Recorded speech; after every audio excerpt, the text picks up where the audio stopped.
Welcome to the LEF Facebook Live session on our recent research report, A Board Guide to Cyber Risk. Here is one of the authors, Dave Aaron, and the other author was Mike Buffalino. Dave, cyber risk has been around for an awful long time. Why did we write a report on it now? Thanks, Bill, and hi, everybody. I mean, you're right, even old guys like us, since the start of our careers, security's been an issue. Obviously got a lot worse with the internet, if you like, and everything connected. I think right now, it's grown so big, the size of the prize is huge for hackers. The rough estimates are $500 billion of cyber risk incidents every year, which compared to the $75 trillion of gross world product is not insignificant. So I think that's the main reason. But the other reason is things are evolving. IT's not just stuff in the company anymore that runs the processes. You know, we've got the Internet of Things, autonomous cars, new risk vectors there, new attack surfaces there. We've got big data. And all the opportunities from artificial intelligence and automated services, new risk vectors there. We've also got this thing called the cloud, the matrix, and all the new attack services and attack vectors there. And we've got digital embedded in products and customer experiences and all the attack vectors there. So it's big, it's existential, and it's changing in all different ways. I think that's why we chose to do it now. Okay, so it's got a big scope. It's got a big impact, but why did we focus this research report on the board? I'm glad you asked me that, Bill. The reason that this is all about the board, obviously there's lots of really complex technical issues about security and risk, and there's lots of really smart people, really smart vendors, really smart products. There's a continual arms race, in fact, threats and defences, but the key thing is, it has to be also considered at a board level, because it's existential for one. So if you don't get cyber risk right, it could really damage your company very significantly, possibly even close it down. Also, it is strategic in that there are choices to be made. It's not just we have to do it. We choose how much we invest, how we invest, where we invest, and balance that against other ways of using the money. You often talk about capital allocation, right, Bill? So there's strategic questions there, so it has to be at a board level. And I think the third thing is, our experience and the experience of the companies we interviewed is, if the board is cyber savvy, you get better results. You get appropriate funding allocated, you get good discussions at board level, etc. So that's why there's plenty of great stuff on the technical aspects of cybersecurity and risk, but this is about getting a board ready. Right, okay, so it's big, it has a big impact, we need to do something about it now. What do government agencies and companies do now? Well, I think at the board level, it's a great point, because obviously we don't want to romance the problem, we want to be action-oriented. Firstly, I think it's really important to know what we mean by cyber risk. I mean, you, me, and our colleague Glenn have been focusing really hard on terms, right, on our lexicon. And it's, what does cyber risk mean? Is it the same as IT risk, IT security? Is it the same as information assurance, business continuity planning, disaster recovery? The answer is no, not quite any of those things.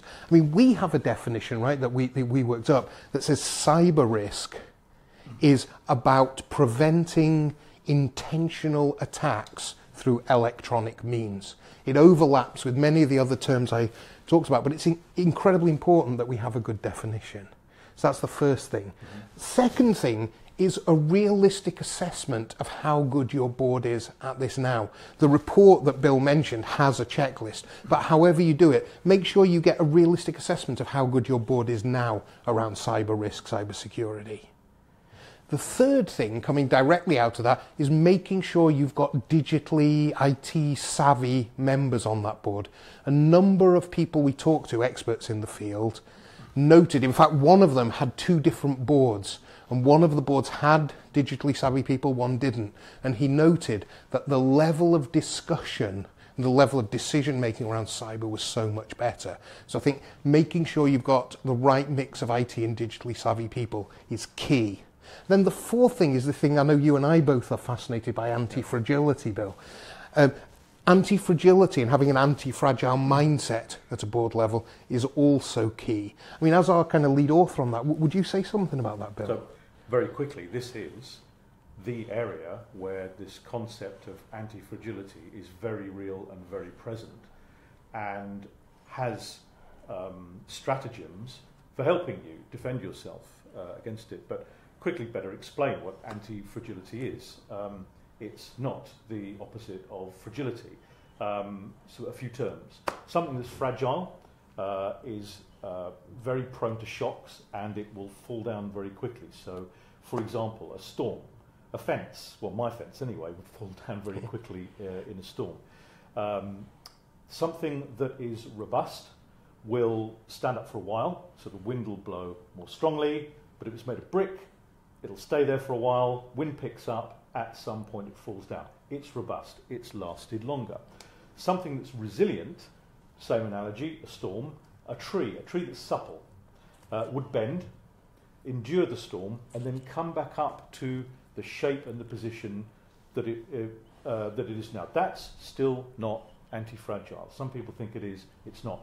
Something that's anti-fragile learns from shocks and gets stronger. It's a little bit like the Nietzsche comment, if it doesn't kill you, it makes you stronger. Perhaps he's the one that invented anti-fragility. The point in cyber is that there are a number of stratagems that you can use to make yourself not just robust or resilient to cyber attacks, but can actually make you stronger. So, for example, outside in, as we say, take something from the outside, bring it in. Hack yourself. A white hat hack, an ethical hack that reproduces what a significant cyber attack would be. The second is we have a phrase called aggressive tinkering. An engineer would say you don't understand something until you've taken it apart. You then know how to put it back together again, you know its failure points. Encourage aggressive tinkering, not just in your R&D department or your engineering department, but across your business. The third thing is distribute things, make them redundant. If an attack hits you, make sure you can fall back to something else. Or put in redundancy. So many initiatives nowadays are about taking cost out, paring things down to the bone, brittle processes, brittle systems. So when a shock hits, they fall over. Like that brick house. Put redundancy back in, and you will be more resilient. It'll give you more time, like Toyota's supply chain did 15 years ago, to learn, recover, and build things more strongly. And finally, the sensing function. If you leave one or two people to look out there in the market and in your peer companies as to how you would, what are the new threats out there, how would you respond to them, you'll be very limited in your thinking. You should probably have about 30 or 40 people thinking about this, looking out there in the market, talking to people of different age groups in non-traditional areas, thinking about how these things are occurring. Your best sensors, quite possibly, are your young people in your organisation or people that you know. So, Dave, is there anything else that you'd like to talk about on board-level cyber risk? Well, just to say, I think that anti-fragility point's subtle and interesting and worth thinking through. So that's a great point. There's a lot more in the report, and indeed in some of the presentations we do for clients. But one thing I did want to mention, and you and I agreed on this, right? Cyber insurance. Cyber insurance is surprisingly poorly known and poorly penetrated in the market. It's still a relatively immature discipline, but insuring for cyber incidents, incredibly important, quite hard to do at the moment, and there are a lot of what you might call gotchas, things you can do wrong. For example, not understanding the risks associated with all your partners in the ecosystem and whether they're covered or it's just risks inside your company. So I'd encourage everyone not just to look at our stuff, but to look at cyber insurance and consider their position regarding that. But that was really it, Bill. Okay. In which case, thank you very much, Dave. Thank you for sparing the time to see our Facebook Live. There is much more detail in the report, much more detail. And on the 21st of November, the LEF European Foreman will specially have a session on this. But in the interim, if this is a subject that you believe, quite rightly, is extremely important to your board, don't hesitate to contact Dave or myself at the LEF. Thank you very much for your time. Thank you. Cheers, Bill.